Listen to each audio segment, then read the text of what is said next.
En el libro de Hechos,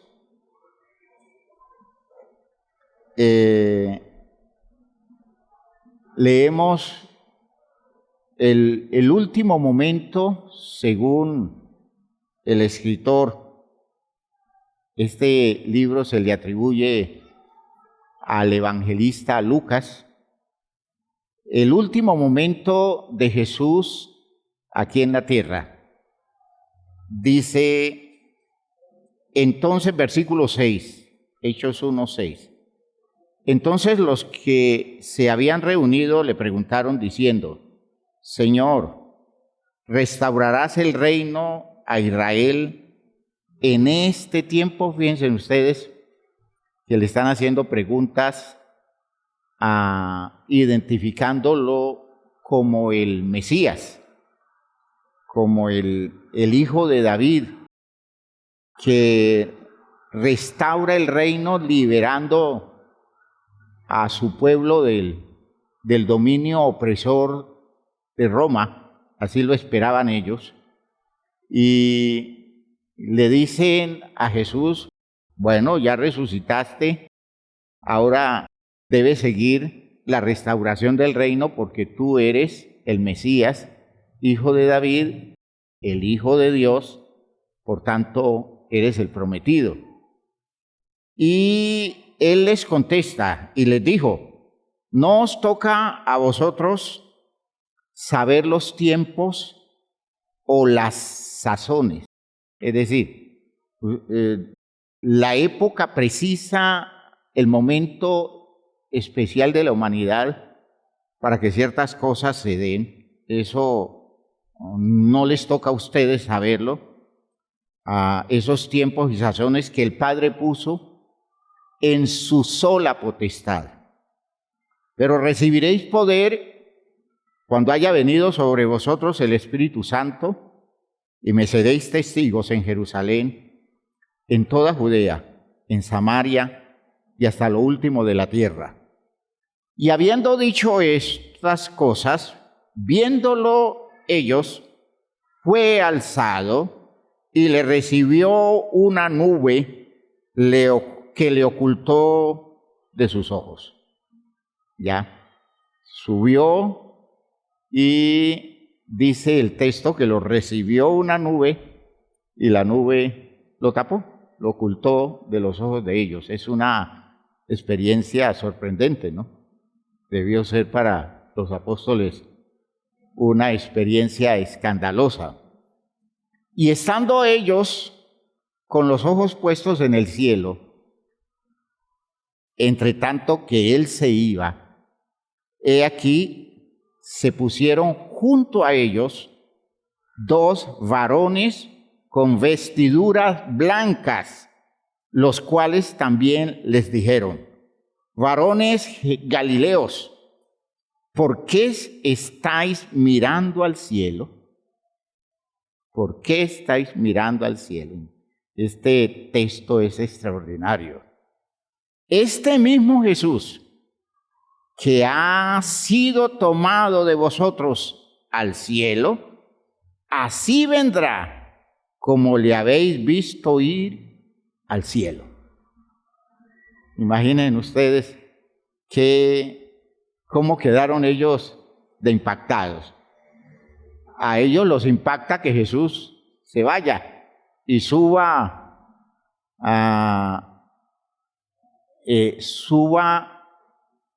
por su propia capacidad, porque eso es lo que sucedió. Él sube por su propia capacidad y eso se llama ascensión. Ascensión, ¿ya? Asciende porque tiene la virtud de su condición espiritual para superar todas las leyes que rigen las condiciones físicas de esta creación. Y no sé cómo funciona la naturaleza espiritual de un ser humano, en este caso el único ser humano espiritual que existe, que es Jesús.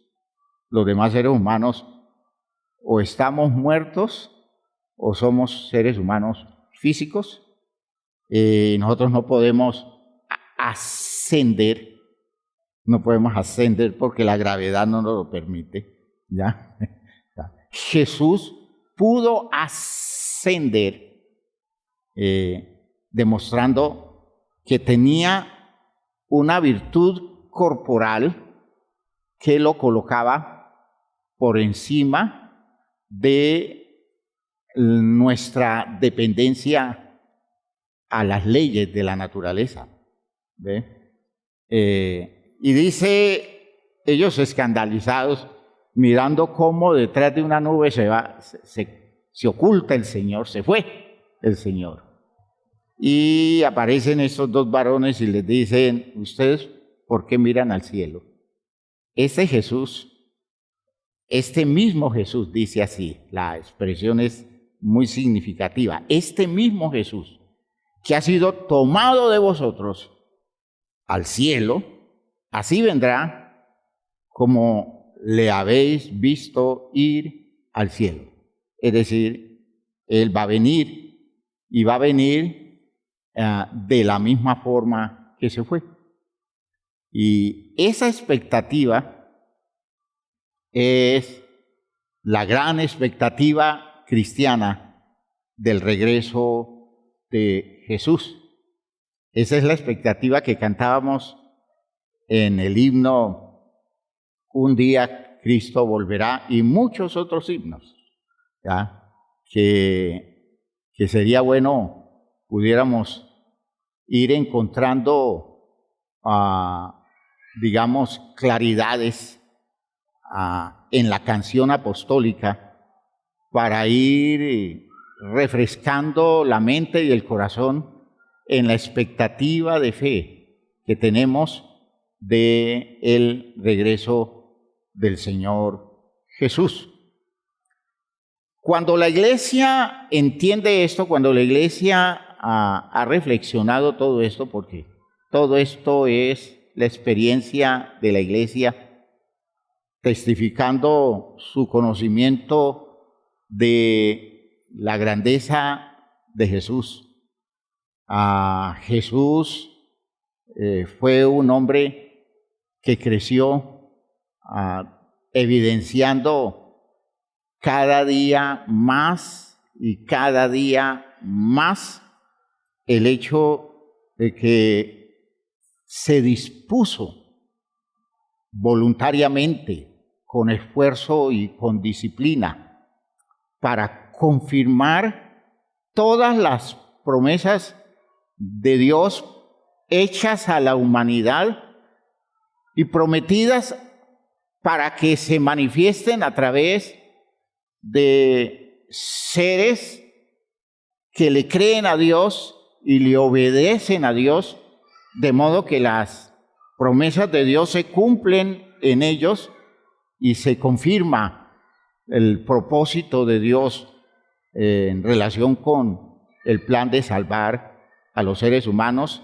y va encontrando a lo largo del proceso de la historia de la humanidad hombres dispuestos que conquistan recursos de Dios que luego se expresan como recursos posibles para la salvación nuestra. Jesús es el recurso por excelencia. Jesús fue el hombre que conoció el mensaje de Dios.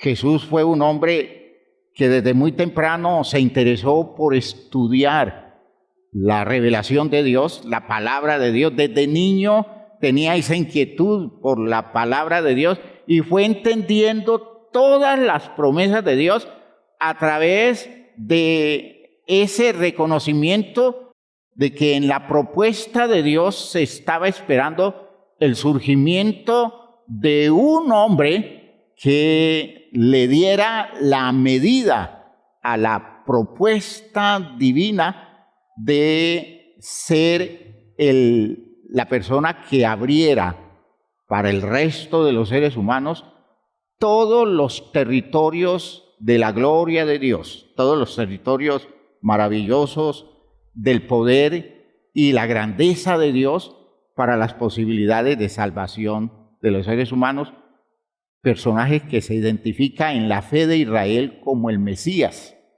el Cristo, de acuerdo a la terminología de griega, el Cristo o el Mesías de los israelitas era un hombre que estaba prometido, un hombre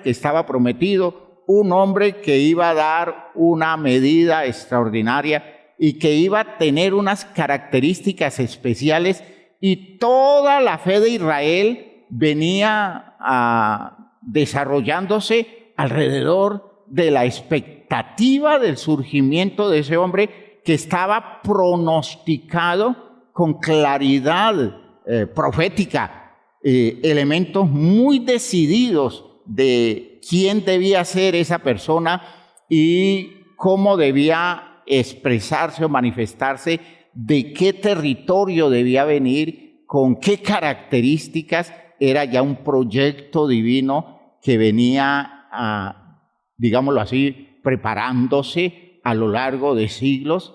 Y cuando Jesús comienza a descubrir el mensaje de Dios y comienza a descubrir la propuesta divina, Jesús fue poco a poco identificándose con esa propuesta de Dios, encontrando que se cumplía en él todos los presupuestos. Jesús debió crecer como crece un creyente.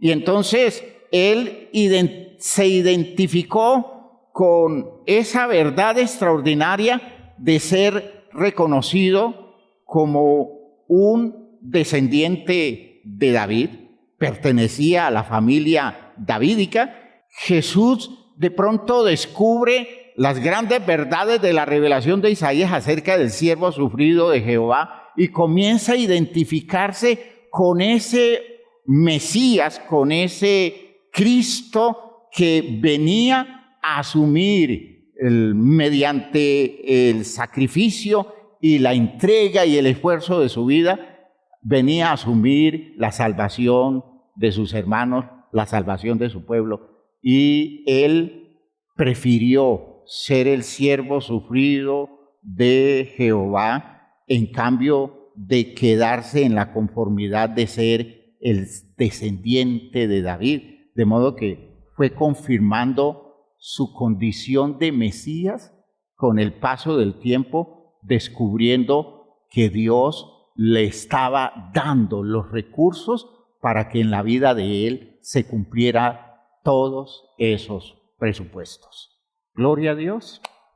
Lo que estoy mostrándoles es que Jesús debió ir descubriendo que lo que dice la Biblia lo estaba diciendo acerca de él, que las promesas de Dios referente a la manifestación del hombre que vendría a rescatar a su pueblo, a salvar a través de su pueblo la humanidad, ese hombre se estaba perfilando poco a poco en los rasgos de su personalidad, porque se convirtió en una persona dispuesta a obedecer a Dios en todos los aspectos de su vida, hasta que fue descubriendo que esos presupuestos prometidos por los profetas, todos ellos se estaban cumpliendo en él.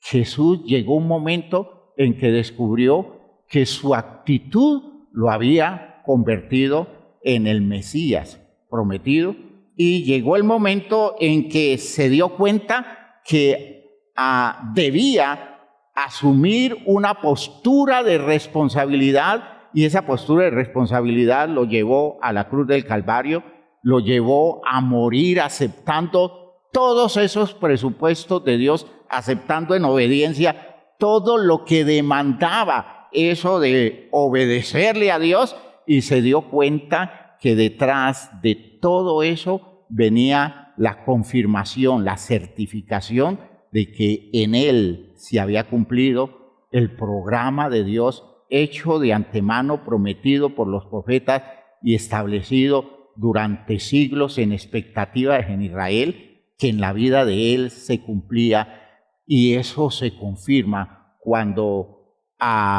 él resucita de los muertos.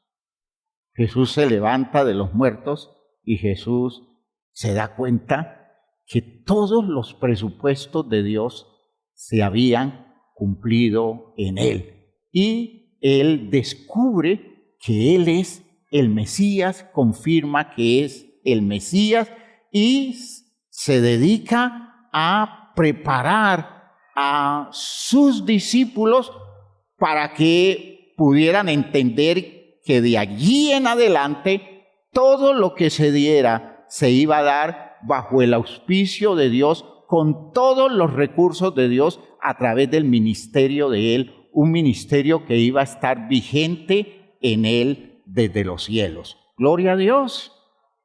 Tenemos al Hijo de Dios que confirma su llamamiento, su vocación, a través de su sacrificio, su entrega, y llega el día en que debe partir de este mundo, irse, pero él deja una visión clara de lo que vendrá hacia el futuro. De hecho, todas esas enseñanzas que nosotros vemos en los evangelios, en los que Jesús les fue confirmando a ellos cómo se debía cumplir el presupuesto de Dios establecido en la palabra para digámoslo así, la salvación definitiva de la iglesia, el Señor Jesucristo entendió que todas las promesas de Dios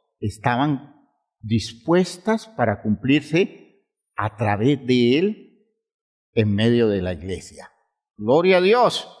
Y por esa razón, hoy nosotros podemos decir que Jesús es el Señor, que Jesús es el Hijo de Dios, que Jesús es el Mesías, porque al final lo que se confirmó con la vida de él es que el presupuesto de Dios para él se hizo perfecto hasta su muerte, resurrección, su ascensión, y solo queda faltando un elemento importante de ese presupuesto, es que él regresa por su pueblo. Gloria a Dios. ¿Sí? ¿Sí queda claro, hermanos míos? Bueno, pero hay esto que es importante, ¿no? Entender todo eso fue todo un proceso en la vida de Jesús. Y yo solo quiero que ustedes vayan entendiendo lo que significa eso de que Dios esté abriendo la mente suya para entender lo que Dios quiere hacer a través de usted. ¿Me está oyendo? Eso es una cosa maravillosa, pero escandalosa todo el tiempo.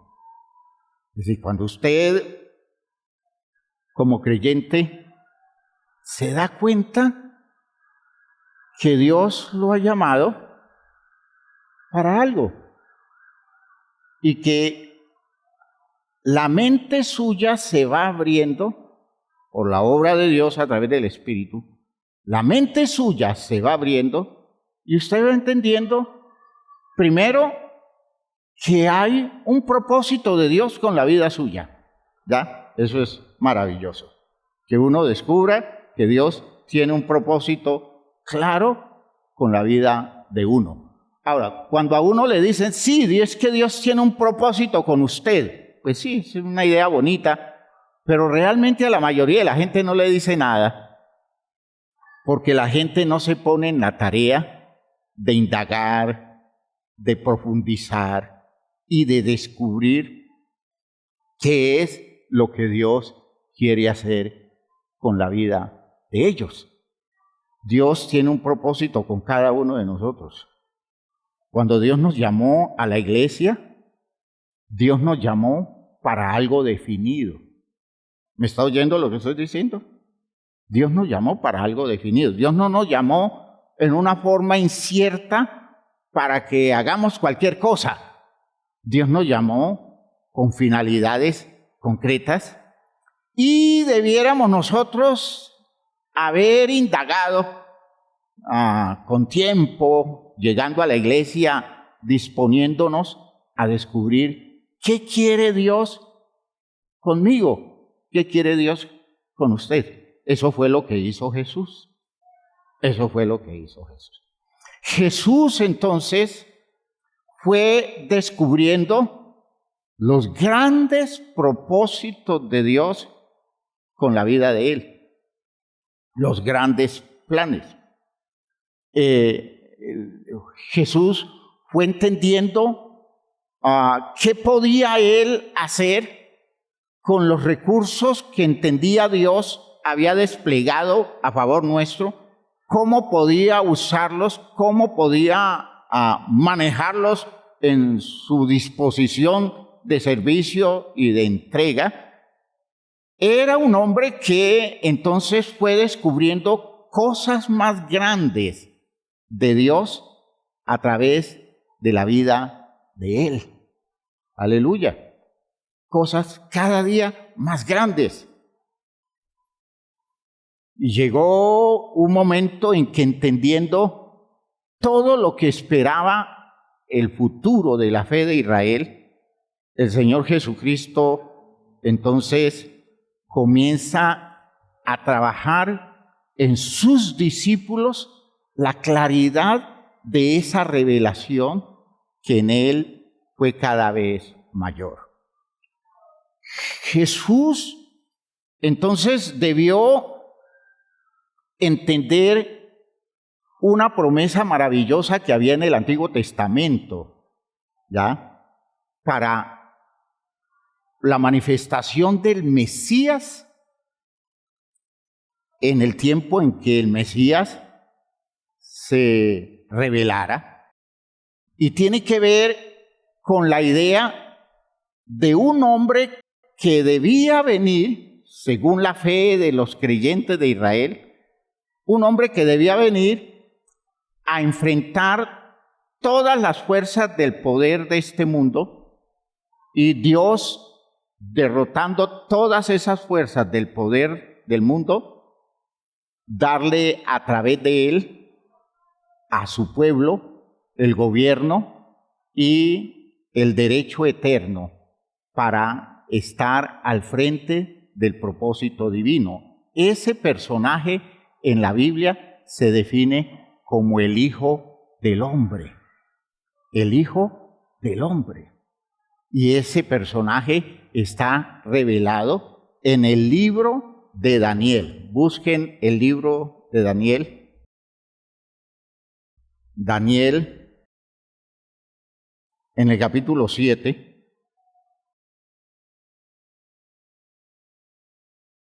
Daniel, capítulo 7. Fíjense ustedes que en el capítulo 7 de Daniel se muestra una visión.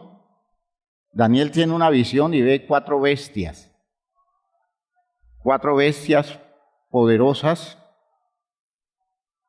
que luego en la revelación se identifican como reinos, como reyes, como reinos.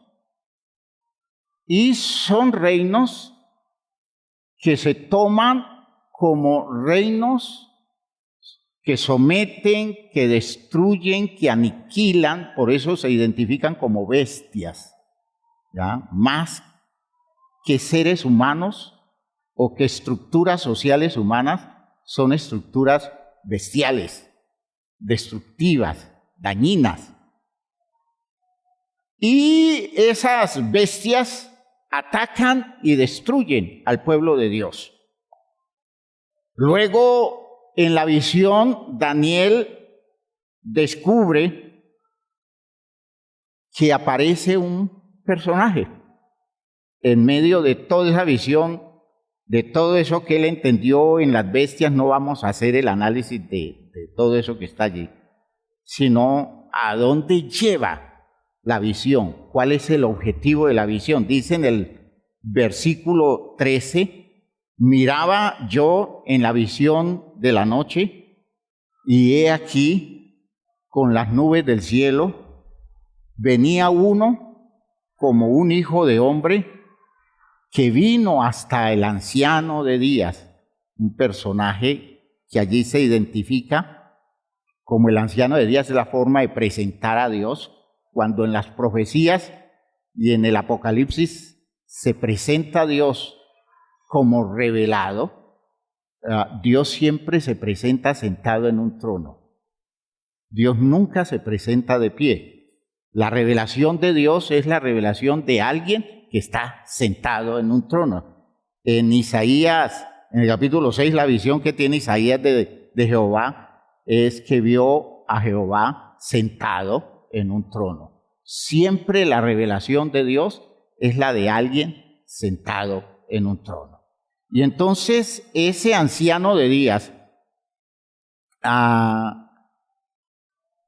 está sentado, y dice el versículo 13, miraba yo en la visión de la noche, y aquí con las nubes del cielo venía uno como un hijo de hombre, que vino hasta el anciano de días, y le hicieron acercarse delante de él, y le fue dado dominio, gloria y reino, para que todos los pueblos, naciones y lenguas le sirvieran. Su dominio es dominio eterno que nunca pasará, y su reino uno que no será destruido.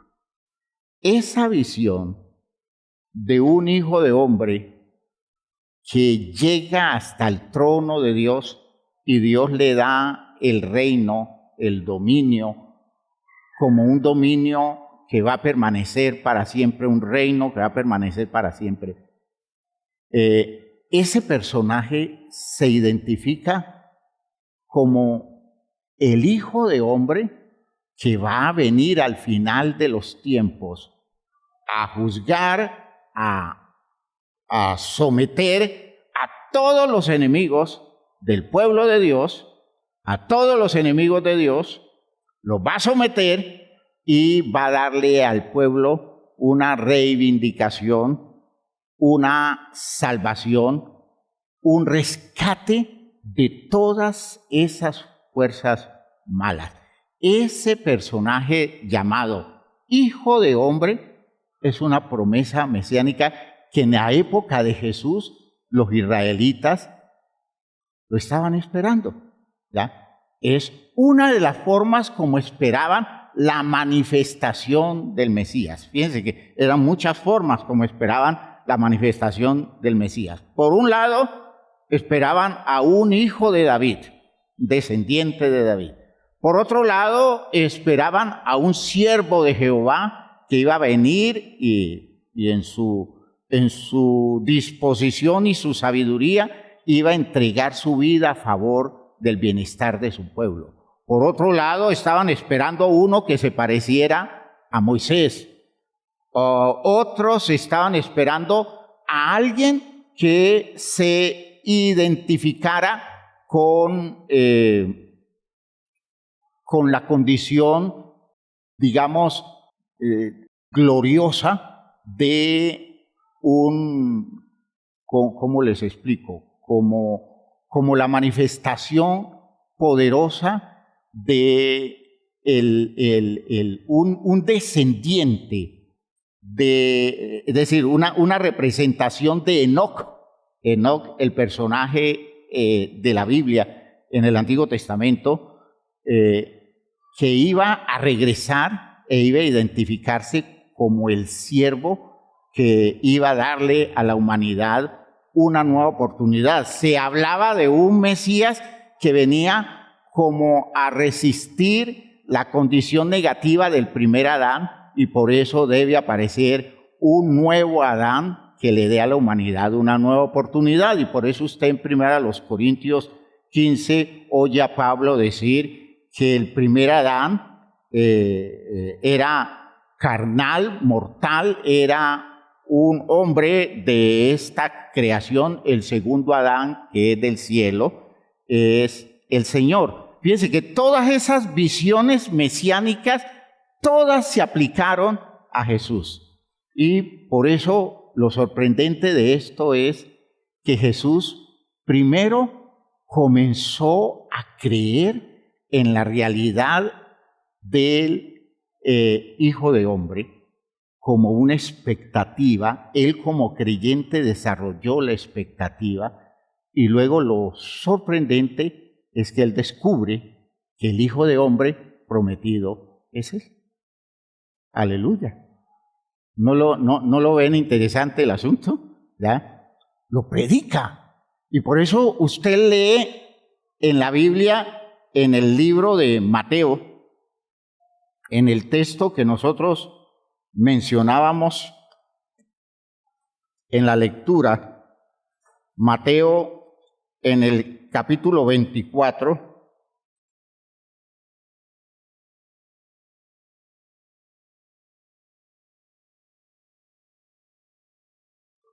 vean ustedes, versículo 29, inmediatamente después de la tribulación de aquellos días, la tribulación a la que se refiere es la destrucción de Jerusalén, el sol se oscurecerá y la luna no dará su resplandor y las estrellas caerán del cielo y las potencias de los cielos serán conmovidas. Entonces aparecerá la señal del Hijo del Hombre. Jesús es un creyente que está esperando la venida del Hijo del Hombre. Aparecerá la señal del Hijo del Hombre en el cielo y entonces lamentarán todas las tribus de la tierra y verán al Hijo del Hombre viniendo sobre las nubes del cielo con poder y gran gloria. Y enviará a sus ángeles con gran voz de trompeta y juntarán a sus escogidos de los cuatro vientos desde un extremo del cielo hasta el otro extremo. Dice en el versículo 31 del capítulo 25, cuando el Hijo del Hombre venga en su gloria y todos los santos ángeles con él, entonces se sentará en su trono de gloria y serán reunidas delante de él todas las naciones. Fíjense que Jesús tenía clara la visión profética, pero noten que cuando habla allí, Jesús no está hablando en primera persona como identificándose él, sino expresando su fe. En algún momento debió crecer su claridad de tal manera que Jesús entendió que ese Hijo de Hombre que debía venir y hacer juicio de todas las naciones era Él. Aleluya. Aleluya, pero noten que en el texto está hablando como de una persona que no se está refiriendo personalmente a él. En otros textos vamos a ver, y esa explicación la va a dar posteriormente en la enseñanza que sigue la hermana Mayerly, vamos a encontrar que Jesús debió adquirir claridad y la iglesia debió recibir claridad de que ese Hijo de Hombre que se estaba esperando debía venir, era Él, pero Él regresando después de haber hecho la redención del mundo y después de haber subido al cielo, debía regresar, pero ya regresaría no en la condición del hombre que estuvo en la tierra, sino de un hombre glorioso que viene a llevar a los suyos y a juzgar al mundo. Ese crecimiento de la fe de Jesús es una claridad espiritual maravillosa y es poder entender que en la medida en que un creyente, una persona convencida de lo que Dios está haciendo en su vida, va descubriendo las grandes verdades de la revelación, se va dando cuenta que de eso tiene que ver con su vida, ¿ya? ¿Cuántas cosas usted ha descubierto que están reveladas aquí y que desde siempre están allí y que usted ahora que las descubre se da cuenta que eso tiene que ver con su vida y que es una cosa reservada por Dios para las posibilidades de la vida suya? Eso que Jesús hizo y que luego la iglesia confirmó dando testimonio de que el Hijo del Hombre que se estaba esperando era el Jesús que debía regresar después de haber partido al cielo. Hermanos míos, esa gran verdad nos está moviendo las expectativas espirituales nuestras en este tiempo. Pero yo quiero que entiendan que crecer hasta esa claridad nos debe llevar a entender que en la medida en que vamos entendiendo verdades así, nuestra expectativa de que en nosotros se cumpla el propósito de Dios debe ser más grande cada vez. Si podemos decir que Jesús llegó a ser el Hijo del Hombre prometido por Dios en función de su disposición y de su entrega, y cómo esa profecía cumpliéndose en Jesús se abre para nosotros como una gran bendición. Y la bendición es que cuando Él venga, nos levanta con Él, nos ubica en un reino que permanece para siempre y nos rescata de cualquier condición de servidumbre de este mundo, porque este Hijo de Hombre vence a todas las fuerzas enemigas, a todas las fuerzas de resistencia, y le da al pueblo el derecho y el mérito de adquirir el reino para siempre, el reino prometido por Dios eternamente y para siempre. Entonces, por favor, entiendan la gran verdad básica que nosotros asumimos es que el regreso de Jesús es el momento de las posibilidades más maravillosas que nosotros podamos tener, porque cuando Él venga, la forma como nosotros nos levantaremos y seremos dignificados, hermanos míos, eso es un acontecimiento que no se ha dado nunca, porque es la expectativa suprema que tenemos nosotros.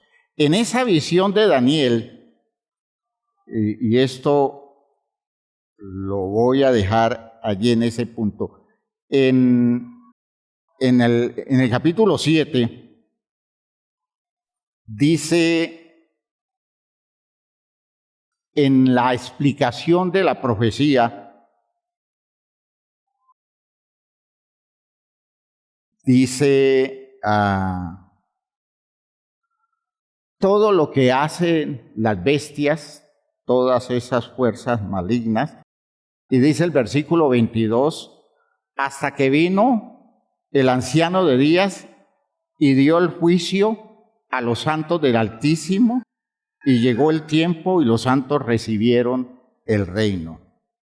Y dice el versículo 26, pero se sentará el juez y le quitará su dominio para que sea destruido y arruinado hasta el fin, y que el reino y el dominio y la majestad de los reinos debajo de todo el cielo sea dado al pueblo de los santos del Altísimo, cuyo reino es reino eterno, y todos los dominios le servirán y obedecerán.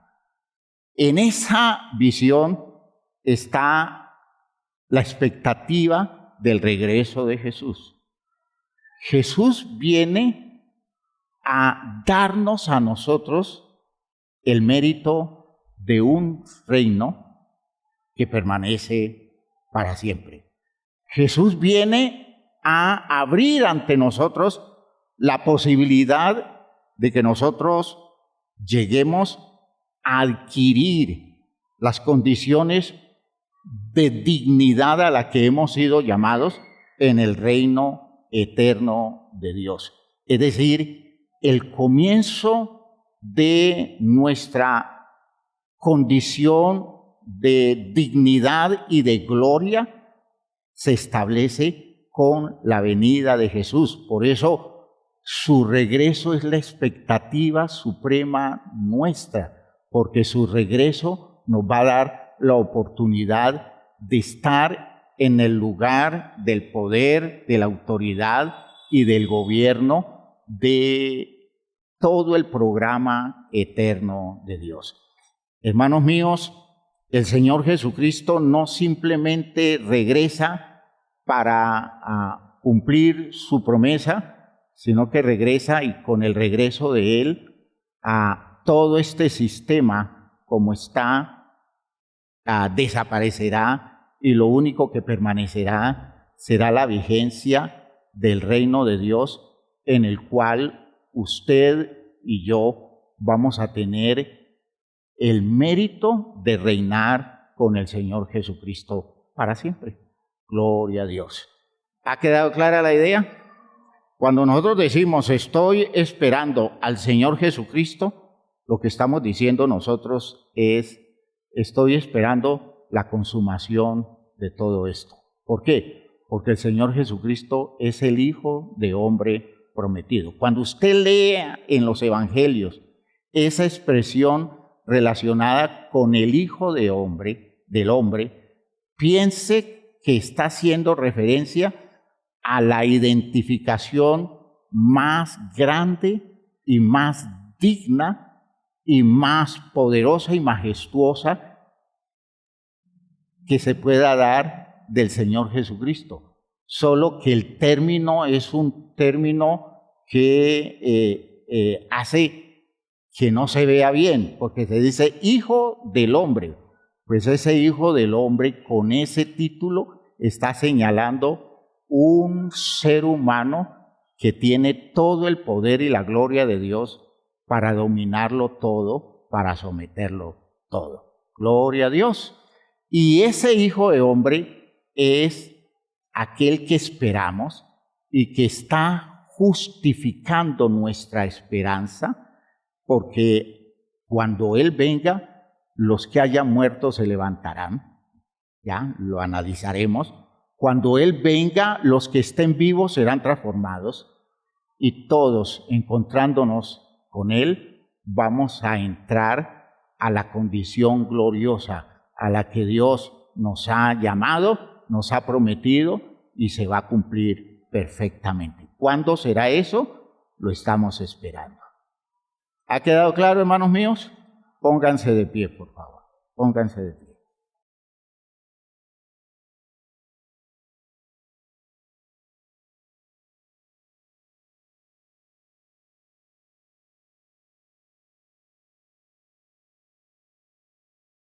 ¿Cuánto tenemos que esperar nosotros para que este acontecer nos dé la oportunidad de la dignificación de la vida nuestra como debe ser? Pues tenemos que esperar hasta la venida del Señor. Esa es la idea. ¿Ya? Dice, mas nuestra ciudadanía está en los cielos, de donde también esperamos al Señor Jesucristo, el cual transformará el cuerpo de humillación nuestra para que sea semejante al cuerpo de la gloria suya, con el poder con el cual puede sostener todas las cosas. Es decir, lo que nosotros esperamos que se dé en nosotros y que se cumpla idealmente es algo que está dispuesto para cuando Jesús regrese. Y hasta que Jesús regrese, a algunos de nosotros nos moriremos, pero la iglesia seguirá batallando en este mundo. Es decir, el trabajo de la iglesia no va a cambiar mientras Jesús regresa. De pronto van pasando las generaciones, pero la iglesia va a encontrarse siempre en ese territorio donde la victoria definitiva no se da, porque la victoria definitiva se va a dar es cuando el Señor Jesucristo regrese. ¿Ha quedado clara la idea? Muy bien. Esta esperanza debe reverdecer en nosotros, porque cuando estemos viviendo situaciones muy duras, lo que debemos pensar es: Señor, te estamos esperando, porque la solución definitiva de esta experiencia mía es cuando tú regreses. Gloria a Dios.